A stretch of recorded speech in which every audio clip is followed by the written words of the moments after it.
What's up guys, we're back at the gym with a video for the basic technique for working out your shoulders. This exercise is called the lateral raise. It works out the medial head of your deltoid, which is the shoulder muscle. It's also going to work out the anterior head and the posterior head, that's basically the front and the back of your shoulders, but the emphasis is really going to be on the medial head.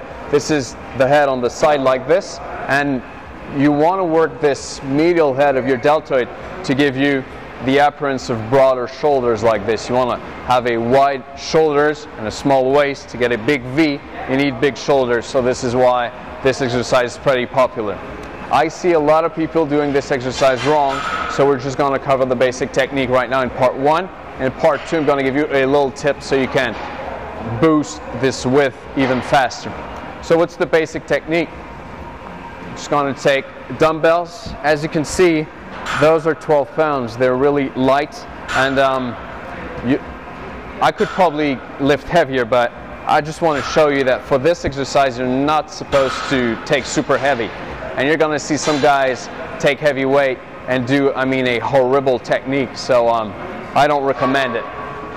You want to start out with your feet, the width of your hips, toes pointed forward, with your elbows slightly bent. So I usually recommend a 15 degrees flexion at the elbow, just like this. So this is how I'm going to be on both sides right here with the dumbbells.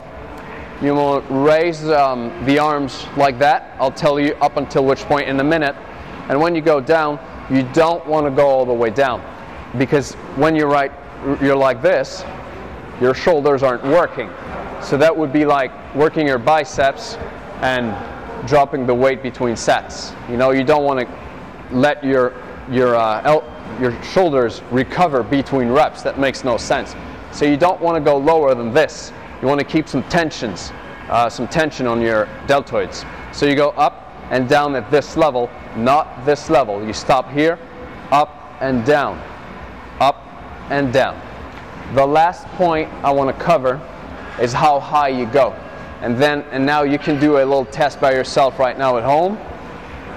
Without a dumbbell, you can just stand up, pretend you have one, raise your arm slowly, and at some point you should, and I've seen this in about 75% of my clients, you should hear a click in your shoulder, like a little sound that tells you that your bone kind of hit some friction there in the shoulder.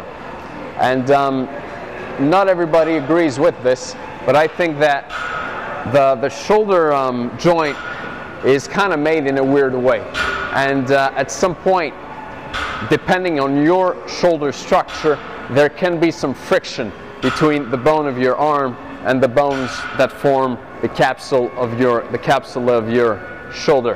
And if you hear a click like this on the way up, and for me it's about this level, I just heard it, then this is how high you should go. I don't recommend going any higher if you hear the click. If you don't hear it, you can go as high as you like. But I just heard it again, and this tells me that when I reach this level, I have a little bit of friction in my shoulder.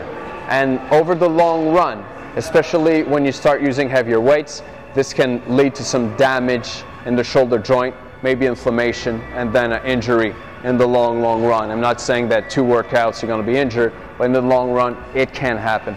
So once again, for me, I would stop at this level, not go all the way down, and neither should you, and then come back up. That would be the technique for me. And I was telling you at the beginning of the video, you don't want to use a weight that's too heavy and then end up doing, the exercise like this, like you see some guys doing, trying to lift a 50-pound with a horrible technique and basically working out their legs. That's not the point. Stay tuned for part 2, and I'll show you a little trick to work out this broad shoulder muscle best. See you in a minute.